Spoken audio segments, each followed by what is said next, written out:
Hello everyone and welcome to the Right Now Show. I'm your host Jack Cunningham and today we're discussing a very interesting topic, the 2016 presidential election. However, I'm not alone discussing this topic. With me I have CSBN commentator and 143 faculty, Dan Toomey. I'm well, Jack. How are you? I'm good. It's a pleasure to be here, as always. It's a pleasure to have you. So Thank you. let's jump right into it. Let's start talking about this 2016 presidential election. All right, sounds good. So, on the Democrat side, we have Hillary Clinton, and on the Republican side, we have, being that he's the last one, Donald Trump. Yes. So, which side do you want to talk about first, being that you're the guest? Well, Jack, I think it would be let's start with I think Trump's stolen a lot of headlines, so let's toss it Clinton's way first. All right, let's talk about some of her policies and why people like her. Let's start with her slogan, "Stronger Together." What do you think about this?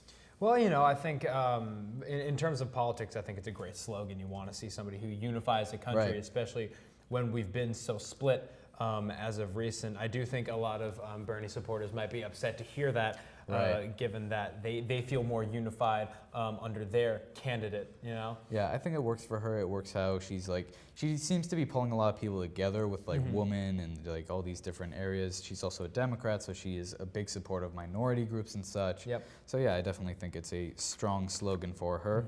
Let's talk about some of her policies and why people like her. Sure. First up, she's getting a lot of traction for being a female president. A lot of people are fighting for her, as this would be the first woman president in the White House, similar to kind of what we saw with Barack Obama, how this kind of works. What do you think about this whole thing where, we as a society are essentially moving forward?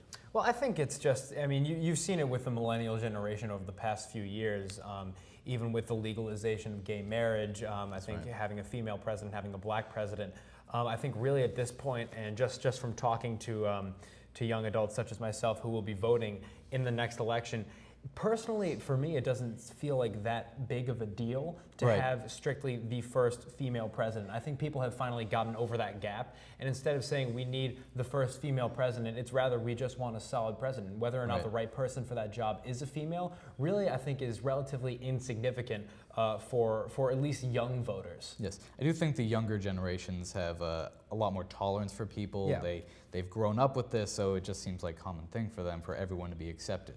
Yeah, and it's really, I think it's actually good that we've fallen into a position where the sexual identity, the race, the gender of the candidate really isn't that big of a factor anymore, I believe. All right, so let's talk about some of her policies. One thing Hillary wants to do is essentially, she's working on trying things like gun control and stuff, regulations, making it easier for minorities to get jobs and stuff. Let's start with the gun control one. What are your feelings about guns in general? Well, personally, I think it's such a touchy subject given the recent events that did occur in Orlando, and even going back to events like Sandy Hook, like the shooting in Colorado, was it, with the Dark Knight film? Yeah. And I do think gun control is an issue that our country needs to take arms up with, or rather lack thereof. Yeah. But I think more gun control would really do this country better. You just see easy access to people who really clearly aren't that mentally stable. And that, in my humble opinion, I believe more would solve a lot of these problems. But once again, that's just coming from my perspective. Yeah, it's a very difficult subject because on one hand, there's the argument that, well, if we have guns and someone breaks into our home, we can defend ourselves, where at the same time, it's like, if we don't have guns, then the fact is, there might be less shootings. At the same time, people have made the argument that there's the black market and stuff, so even if we outlaw them, will they really go away? Yes. It's a hard subject to talk about, so. All right, let's move on with Hillary Clinton. Sure. She also wants to do things like equal pay for women, easier things for people getting out of jail and stuff, because let's talk about that. It's right now in our country, it's very difficult for people coming out of prison to get jobs due to that background thing where when they check off and they see, hey, you've went to prison, it's a very scary thing because it doesn't always specify what it's for, so most hiring people will just check that off and be like, yeah, he's not getting the job. Yes. What do you think about her trying to make this a bit easier for people to get these jobs? Like, for instance, Uber, where it's, if you have that, you don't necessarily, you can explain it to them and then they can decide. If you have an Uber license, you need to explain. It's a whole thing. Well, I think it's an appropriate policy. I feel as though there are members of society who have been to prison and truly have come out of it better people. I think it's almost like a prison can't forever be a black spot on someone's palm for the rest of their life. Granted, there are people who deserve full lives in prison. I believe that's why we keep them in there. Yep. But then, of course, we also see controversial situations such as in the recent Stanford case with the swimmer. He's only going to prison for a few months. Whether or not people believe that should be a longer or shorter sentence is up to them. But there will be debates in that saying, how long should he be kept from society? I think really you have to look at the crime that they committed and how long they have been in prison for it, and whether or not the employer is able to decide, okay, this is an appropriate amount of time for them to be brought back into society and work for me and make my company better, is up to them. But I do think it's a better policy to allow prisoners to try to assimilate back into society easier.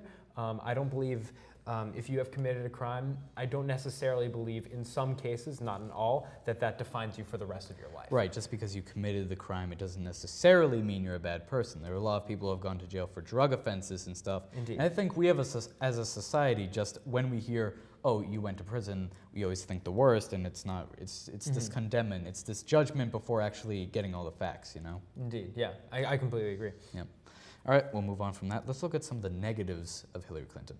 Now, there's a lot of things going around saying Hillary Clinton's a liar. There was this one case where she went on a trip to, I think it was Bosnia or something like that, and she said that they came under sniper fire. I remember landing under sniper fire. There was supposed to be some kind of a greeting ceremony at the airport, but instead we just ran with our heads down to get into the vehicles. These are the pictures we recorded of the greeting ceremony when the plane landed. Compare that to Senator Clinton's account. I remember landing under sniper fire. There was no greeting ceremony, and we basically were told to run to our cars. Now that is what happened. Do you think she's a trustworthy candidate? I think really right now America's indeed struggling with that, whether the Clintons can be trusted. Of course, there were some trust issues with Bill Clinton during his presidency. What about her email scandal? We saw a lot about that, where she had private servers and stuff and doing some illegal stuff.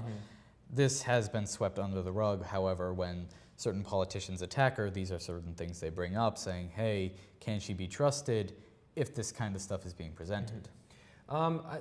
Personally, for me, I'm gonna take the Bernie Sanders route here, and I kind of have a headache over the whole email situation. I just think a lot of it is deterring from the bigger issues, in my humble opinion. It's just something I feel like there are bigger concerns that we need to be focusing on.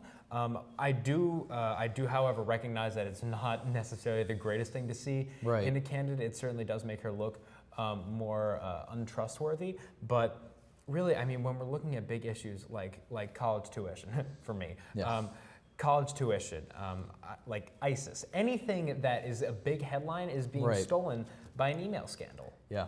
It seems like politicians do that a lot. They like to find these nitty-gritty details, and they like to just hound people on that. Like, I know, for instance, Marco Rubio was being penalized for, or not, he was being condemned by other candidates for essentially not showing up to vote some of the times, and they made a whole scandal about it. It was it was on the news and stuff like that.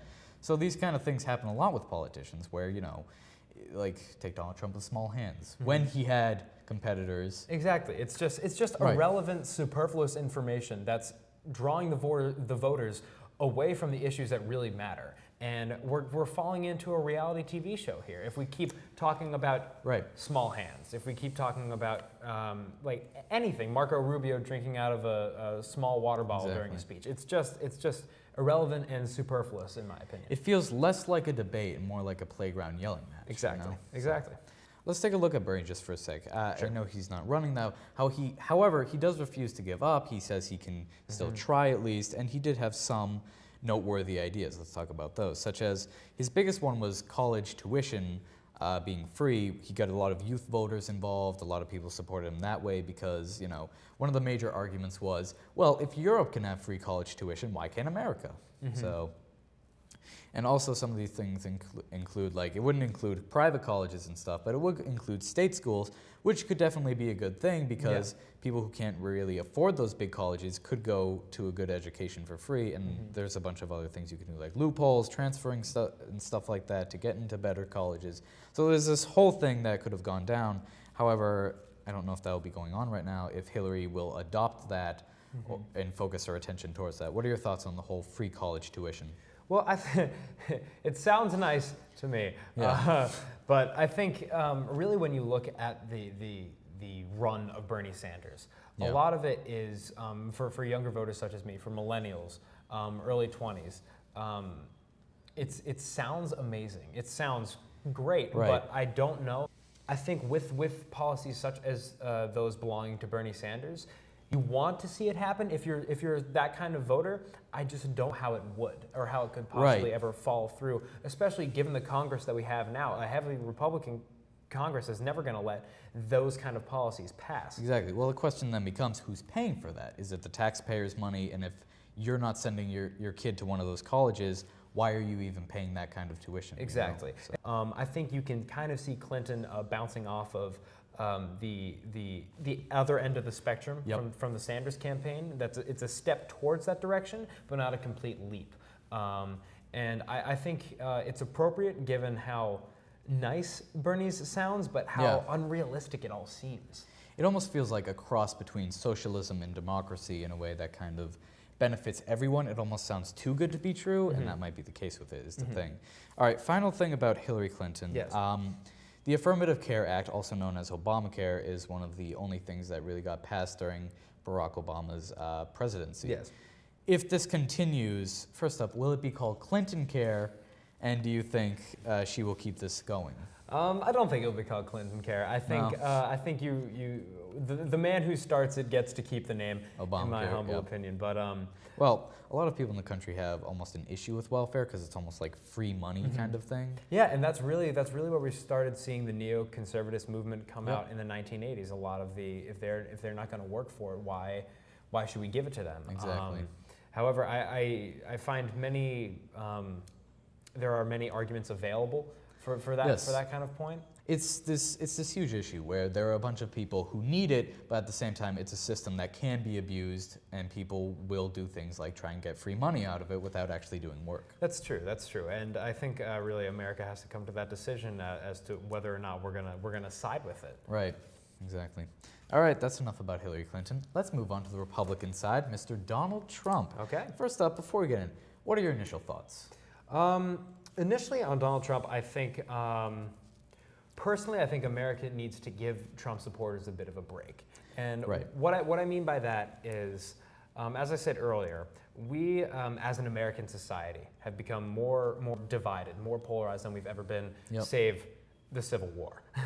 But with Trump candidates, or Trump supporters rather, we see a nation where it's not like he got there with nothing. Right. There are people behind his campaign, and whatever side you're on, whoever you support, you have to acknowledge that. Yeah. There is a part of the country that wants to see his policies passed, whatever they may be.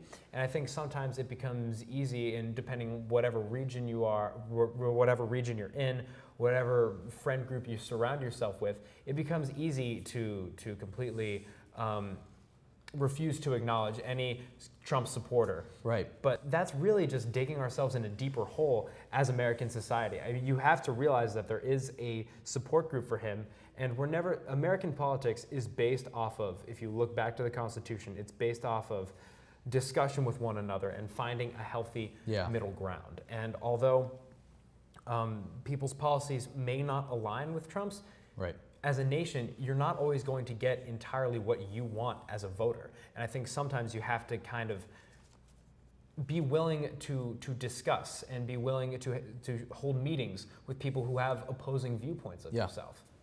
I agree with you about this whole thing about Trump, people condemning Trump supporters just for being stuff, because they take a lot of Trump's flaws and essentially project them onto the voters when that's not necessarily true. Like, there's a lot of things saying like, oh, Trump supporters are racist, Trump supporters are bigots and stuff like that. Well, there are those people out there. The same can be said for the Bernie Sanders side as well, because Indeed, there was that one time where Bernie Sanders fans got very violent and they... Yeah, and I mean, and for every Trump supporter who believes that Muslims are evil, there's a Right. Bernie supporter who believes everybody who comes from Tennessee is uneducated and not Exactly. worthy to have a vote. And that's really not where we can stand as a country if we want to move forward. We can't put ourselves above everyone else in the sense that we are greater because of our personal beliefs. It's just not right. Exactly. Let's talk about some of Trump's policies. The biggest one, and this is one that drew a lot of support when he first announced it, he's kind of stopped talking about it for a bit, but the border wall. Now, it is fair to say that we are having a bit of an immigration problem. There are a bunch of illegal immigrants. However, at the same time, it's fair to say that some of what Trump is talking about isn't necessarily true, with them all being rapists and druggies and horrible people and stuff like that. Because some of these people do come to America for such a better life since it is such a great place. However, that at the same time, these people are not marked down as being American citizens because they did not enter legally. Do you have any thoughts about, first up, the immigration issue? Well, indeed, immigration is an issue in America. I don't think it's as prevalent where you have to build a wall Right. to Mexico.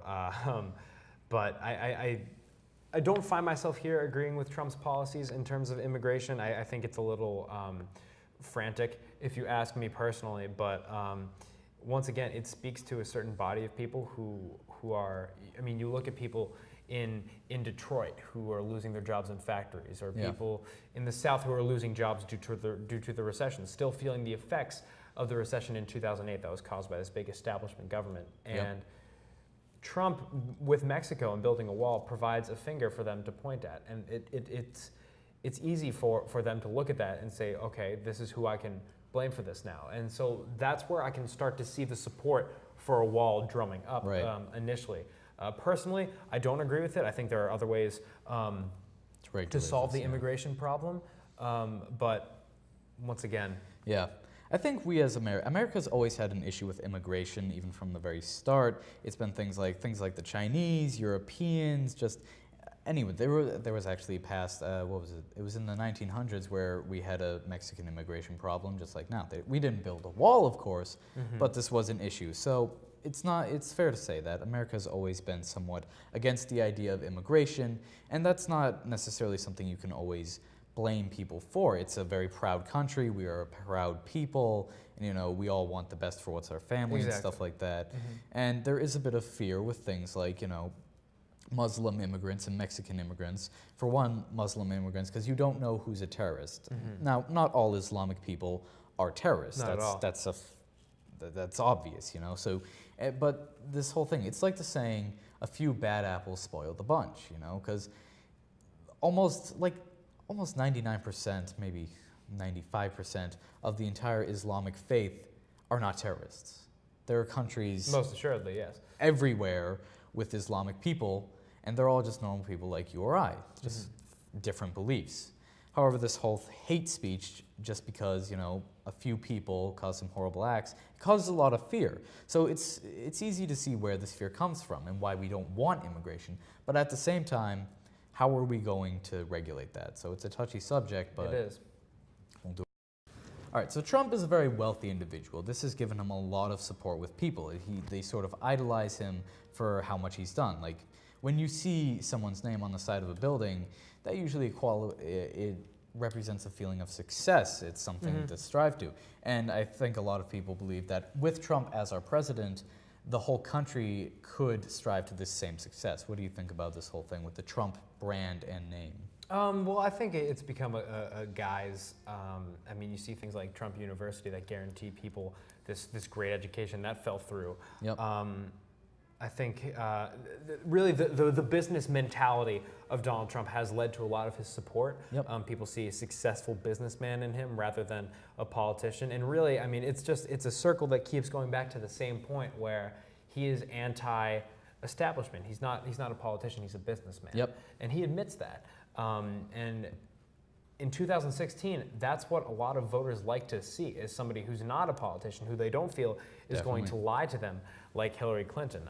Granted, Trump did have somewhat of a springboard to help him be as successful as he was. Right. I mean, there's no denying that he is. He did build up a lot of his own wealth. He did. I mean, he is a successful businessman. But at the same time, he comes from a rich family, so... Exactly. I think it doesn't guarantee any. Right, but it definitely helps. I mean, the small loan of $1 million definitely had something to do with his success. Yeah. What about Trump steaks? Are they the best steaks? When it comes to great steaks, I've just raised the stakes. The Sharper Image is one of my favorite stores with fantastic products of all kinds. That's why I'm thrilled they agree with me. Trump steaks are the world's greatest steaks, and I mean that in every sense of the word. I've never actually had any, so I can't make a comment on They them. don't sell them anymore, so... I'll be sure that before I guess vote, they I'll try to dig up one somewhere. Right. Now, one of the biggest controversies about Trump is, like you said, how open he is about speaking his mind. Whether this is a good or a bad thing, he does have a tendency to say stuff that later might be regretful, though he doesn't always seem to be regretful about it. What do you think about this whole bombastic attitude where he goes on and just says whatever he thinks is on his mind, regardless of how insensitive it could be? So we're seeing the exact same situation in the Philippines right now, where they recently elected a new president who said, and I'm paraphrasing here, but said to his people, if you kill a drug dealer, if you see a drug dealer in the street and you kill them, I will pay you for it. Yeah. And it's just like the same says what's on his mind, really no holds barred speech that fuel the voters in the Philippines. Now here in America, we're seeing the same thing with Trump. I think right now in the era of 2016, a lot is PC. It's very everything is touchy to say. You really don't have much room to not be politically correct. And I think. But like some of his broader statements, like the one about 9/11, how on 9/11 he saw people in like New Jersey cheering in the streets. I watched when the World Trade Center came tumbling down. And I watched in Jersey City, New Jersey, where thousands and thousands of people were cheering as that building was coming down. Thousands of people were cheering. That kind of stuff just can't be said regardless of who you are, whether you're president, rich businessman, or what. It's just something that, you know, if you're running for president, you need to be careful of what you say. Just because, first up, you don't want to offend any of our foreign allies. Second, it could cost you the vote, though I don't know if that's the case with Donald Trump. And just third, it's just flat out offensive, you know? Yeah, and what you said about the vote, I think what we're seeing with Trump is there are a group of people in America, a large group of people in America who are supporting Trump because he says what's on his mind and he doesn't have to be PC. And it's a lot of that, the democratic liberal mentality where we're a more intellectual body of people. We're very politically correct. We make sure everybody gets their say. And there is absolutely, and I'm going to say this now, there's absolutely nothing wrong with that. I am not dispelling that. But there, at the same time, when it's brought to the nth degree, which I think we've seen a lot of in 2016, there's going to be another body of people who just want to hear somebody speak their mind without being afraid of offending anybody. Right. I mean, we saw a lot of that with Barack Obama. He was very, in certain situations, very afraid to be more assertive, very afraid to say what's on his mind. Trump has always been very bombastic. He's always had self-confidence in himself, and I think a lot of people do look to him for courage for that, because this is something that, you know, not a lot of, especially in politics, people do. A lot of people lie and stuff in politics. That's just a plain fact. So, you know, when someone like Trump does show up and they don't hold back, people do see that as something different, and they do like it, just because. I agree. What else is there to see, you know? Is there any other further stuff you want to talk about? I think really just right now, my main point of the evening is that as a country, we really have to respect and value the opinions of others. Despite however far against our own values they are, with this election, I mean, we've seen with people like Ted Cruz, like Bernie Sanders, two of the most polarizing candidates we've ever seen. And they made a solid run. Yep. And that means something for our country. It means that we're spreading each other apart farther than we need to be. And we need to be a unified country going into the future. And with this election, which is one of the craziest elections in my 18 years of life that I've ever seen, it means something that we have to learn to value each other's opinions, Right. despite however wild we may think they are. Valuing each other's opinions are what our founding fathers wanted when they crafted the Constitution. Yep. And it's something that we need to go back to our roots and learn from, really, if we want to progress. Yep, it's funny you bring that up, Dan. So what I've been thinking, we have to fix this problem, right? So how do we do that? Well, we start a new party that New party. takes the best parts of the Republican Party and the best parts of the Democrat Party, combines them into one giant party and calls it Republicrat. Republican. Well, Yeah. it certainly does bring into question then what are the best parts You know of what? the Republican and what are the best parts How of the about this? Democratic? It's whatever we want to be, because to each his own. To each his own. Yep. Well, maybe we've There's solved nothing set in stone there. some, maybe we've solved some world problems Yeah, here. then. maybe we have. All right, let's take a look at some of what the people in Cohasset had to say about it. We'll start with school representative Amby Tierney, who talked to us about his view on politics. Let's take a look at his interview with me. Sure. All right, so Amby, what are your thoughts about our current presidential election? I think in terms of political science, this has been the most interesting political science or political election since I've been alive, at least. Now, being that you're a high school student, how do you get involved with politics? So, a lot of politics is paying attention. You've got to be well read on the issues. So, I'm subscribed to various news outlets. I have a subscription from The Economist, from Atlantic Monthly, and I know this sounds like I'm reading biased materials, but don't worry. I go on the internet a lot and I read things from there. And I have an app on my phone that tells me whenever anything happens in politics. Right. And then on top of that, I go to Cohasset's Political Society, which is where students meet and we discuss politics.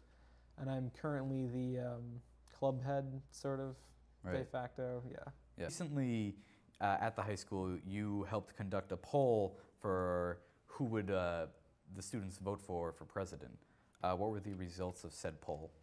So the results were pretty interesting. I previously thought Cohasset to be a rather conservative town, but when the poll numbers came out, 80% of overall voters voted for Bernie Sanders. In your eyes, what makes a great president? A great president needs to understand the topics that he's talking about, so economics, social, whatever. A great president needs to be able to work across the aisle. He needs to be able to incorporate all views in Congress, especially. So, for example, Obama's done a great job of this as of late, and usually I don't support Obama, but Right.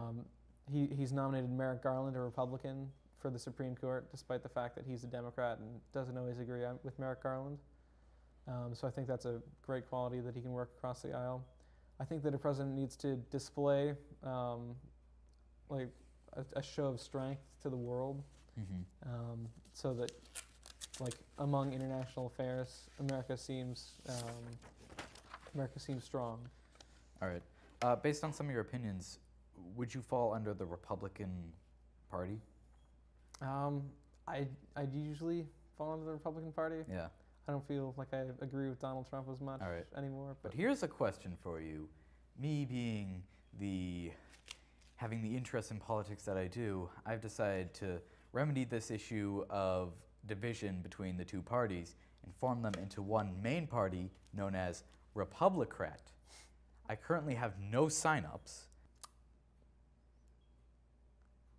No. I'm sorry. All right, Amby, we're done here. Okay. Thank you very much. All right, thank you, Amby. That was definitely very informative. I value your opinion. All right. Next up, we'll take a look at some of the older party, the chairman for the Republican Party, Jack Creighton, and for the Democrat Party, John Chapman. Let's take a look at their interview. All right, so Jack, tell us, what are your thoughts on the presidential election this year? Well, I think it's been a fantastically learning experience for the whole country, because there's been a serious dialogue on a lot of very serious issues. And I know on the Republican side, we had a number of strong candidates. We had a lot of governors, very spirited race. And from the perspective of a Republican perspective, the discussion was upon Republican issues. So anytime we can have people who are discussing the issues that are important to Republicans and to the rest of the country, that's a win for the country. Yes, definitely. If elected, why do you think Donald Trump will make a successful president? The real problem, which has been echoed, it's kind of like the outsiders. This is the election of the outsiders. Bernie Sanders is causing Hillary Clinton tremendous problems. Yep. And the reason is the Washington nexus of cronyism is broken. And everybody realizes that. There may be different different solutions, but I think Donald Trump is going to bring a sense of we've got to break this apart. We've got to eliminate the centers of cronyism. And I don't think that there's anybody who is more likely to do that with perhaps abandon. Yeah. All right, so what are your thoughts on some of Donald Trump's policies that he wants to implement? Well, Donald has been very adept at being less than specific about his policies, although part of that was because he was putting forth an image to win. Yep. I think what we're seeing is he's acting a lot more presidential. He's starting to focus on, issues like the concentration of power in Washington. Yep. I think that's significant.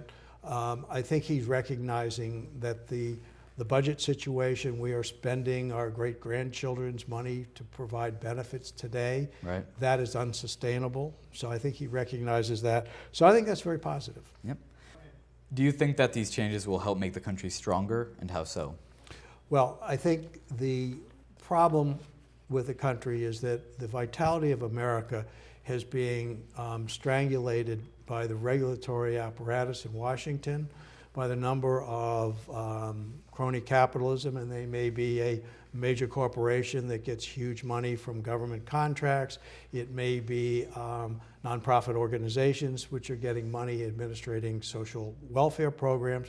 What you're having is that a group of people who are irrespective of the importance of their mission, all of that energy is concentrated in Washington. Regulations. When a regulator makes a regulation that doesn't work, what do? They add 4 or 5 regulations to correct that. So if we can break that apart and return the power to the state and local governments, Yep. when you're in the state and local government, as I am in Cohasset and in Boston, I worked in a neighborhood association for a number of years. Not worked, I was president. When things are local, accountability is local. You also find it doesn't cost as much to do that. I was in Washington 7 years ago, and I was just happened to be there at 8 o'clock in the morning. And if you want to know why the sidewalks are so wide, watch your government-paid bureaucrats go to work. Yeah. 10, 12 wide. And when that's going on, the vitality of the American people goes to that rather than doing that. That's one of the reasons why a lot of the millennials are having a problem getting good jobs, Yep. because there's no growth, there's no vitality. Well, thank you very much, Jack. It was a Okay. pleasure talking to you. Well, thank you, and thank you for the good work that you do here. And Yes. it's always good when dialogue and the exchange of ideas. And what I particularly like is the opportunity to go beyond the partisan little, nit and nat back and forth, Yeah. and an opportunity to say that, yes, in fact, there are some important principles and there are some important elements of idealism. Yep. Thank you. Thank you. All right, so let's get underway and talk about the presidential election.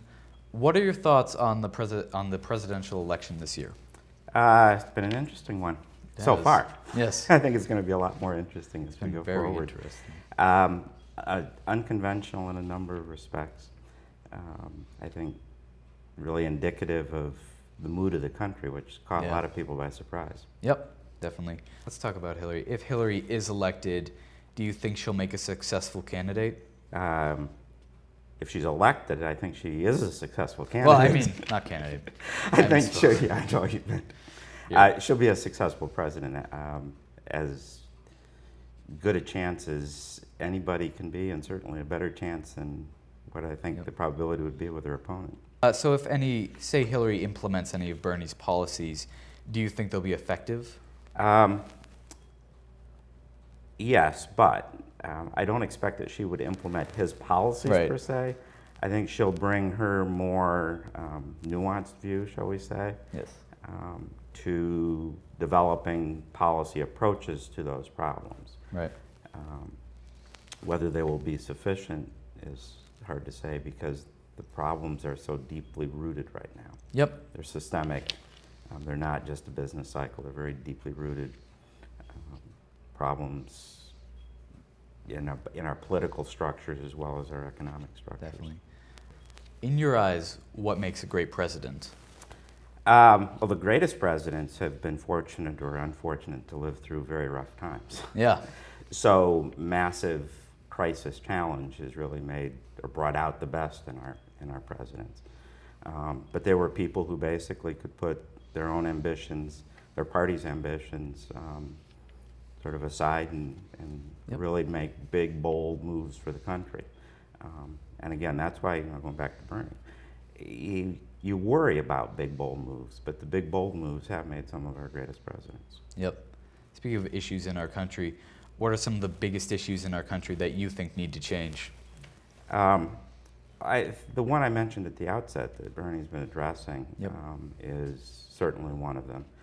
I think another is and he's been addressing this as well really, which is the sort of endemic, almost legalized corruption. It's not corruption in the classical line your own pocket Right. sense, Yeah. but it's an influence of money and position on policy, leaving a large portion of the population feeling, with some justification, that they don't really have a voice. And Yeah. I think that's the reason that Bernie's done so well. I think it's frankly one of the reasons that Trump has done so well. Right. All right, final question. Would you agree that, and this has a follow-up to it, this is partly comedy, just so you know. So would you agree that there is a bit of division between the two parties, the two major parties, Democrats and Republicans in this country right now? Like, they don't get along very well? The establishments of the parties don't get along. Yes. Yeah, I would agree with that. So, to fix this issue, I have come up with a solution, creating a new party known as Republicrat, and essentially mixing the two parties, taking the best from each and combining them into one major party. Would you be open to signing up? If we can agree on what the best of each is, yes. Whatever you want it to be. Oh, I'm back on that island now and I can, Anyone. yes. You Yeah, would. I actually think that the fracturing of the parties to their wings and the increasing power of the wings on both parties is one of the fundamental issues. We talked about the one that's more the economic one. Yep. The political one, the corruption I talked about, the corollary to that is this polarization in the parties. Yep. And you've got a Congress, for instance, where I think you could get 60% of the congressmen in the center, well, maybe not 60% anymore, but what used to be the center anyway, representing 60% of the people and the way the people think. Yep. They could come up with constructive and would agree on constructive solutions to problems we have that Yeah. the polarization's not. So if the best of the two is that center, Yeah. sign me up. So you're open? All right, wonderful. So just look at the center camera right there and give it a thumbs up. Welcome to the party. You're our first Party of member. two? Yeah, the party of just the two of us. Oh right yeah? Now, have you offered it to anybody else who now. Oh, turned we've you down? offered it to everyone we've interviewed. And they've turned you down? They've turned me down so far. So you're the first member. Congratulations. Now, I'd love to know why that is. They don't like that. They don't know what the party's about. Well, you told me I could define Oh, that. sure. Anyone can choose what they want to do with it. Okay. And then we just compromise. Yep. Simple as that. Well, To each his own. yeah. Yep. Well, I guess I'm in good company now. Yeah. All right. Thank you very much, You're John. It was a welcome. pleasure. Some fair points. There's definitely stuff to be said. They both have huge values on their parties in general. They both bring up great points. And finally, we'll move to the last interview we did with Kevin McCarthy and Lee Jenkins. Let's take a look. How do you feel about this current presidential election? I think it's an extremely stimulating process because of the two candidates we have that are out of the establishment. They are generating a lot of interest and discussion that we haven't had. Well, I think this is an epic, almost historical presidential election because there's an underlying dissatisfaction in the country that's coming through in the in this election. Right. Both the Trump and Sanders surgency in popularity and interest show that there's a real need and desire in the American people for something very different in our political system. So do you support Donald Trump at all? Oh, yes. All right. Being that he's the only choice for the Republican Party, do you think he's going to make a good president if elected? I do. All right. Because being in the same generation as Donald Trump and seeing him as a business person, being a business person myself, I understand a great deal of what he's saying. You support more Hillary or Bernie? Which one of those? Well, I think I'm probably I lean more towards Bernie because I feel as though Hillary and I have my concerns about Hillary with the background and also with sort of the Clintons being back involved in the White House and so forth. Bernie, I think, is representative of, again, that underlying desire in the American voting public as well as the public itself that we're tired of the government being locked up and not doing anything, being able to move effectively to pass programs and so forth for the people, and I think Bernie Sanders represents a significant change to that, as I think Donald Trump does too, and he's feeding into that as well. If you could punch one candidate in the face just because you don't like them or they said something you don't agree with, who would it be? Definitely Hillary. Hillary? She's been saying a lot that I haven't agreed with over the years, and I've had to deal with things in my prior life from things that she has done. Mine would be Ted Cruz, because he just looks like he needs a slap. See, if I wanted to slap anybody in a candidate in the face, I'm not sure I would know who I would choose on that, though I do think sometimes, Donald Trump could use a good kick in the butt. Needs to settle down. Yeah. All right. Final question. I'm setting up a Republican Party, essentially taking the best of the Republican Party and the best of the Democrat Party and putting them together into one major party. Would you like to sign up for the Republican Party? Republican Party. Actually, I do think that is an interesting idea, and it may be one that evolves. The last time we had a major party come out was with the Republicans, and they divided off from the Whig Party, which was the predominant party. So the fact that you are suggesting a new party is not unusual and is not unconducive in American politics. And I do think that that's an idea well worth considering, and it's one that you may see, particularly with what's going on in the Republican Party this year. That may fracture so badly that some kind of division, a new party would emerge. I'm not ready to sign up for anything new because anything I see for the first time, particularly since I'm a lawyer, I don't sign. But I do think you have a good idea there. So you won't sign up to be a Republican? Not without further reflection and discussion and thought about it, but I do think it's a worthy idea. All right. Well, that would be very difficult for me because you'd have to really come out and specifically describe what is the best from the Democrat Party. Whatever you want. Oh, well, you see, what I want may not be what the party platform is. We just do whatever. I do whatever. That could get us into a lot of trouble because we need some specifics in life here, because this is why we are where we are today, because too many people have been doing whatever. Oh, well. We just if people need something, we'll be like, sure, whatever, you can have it. Yeah. Well, this Republican. Yeah, I mean, this is where we have gotten into a lot of difficulty.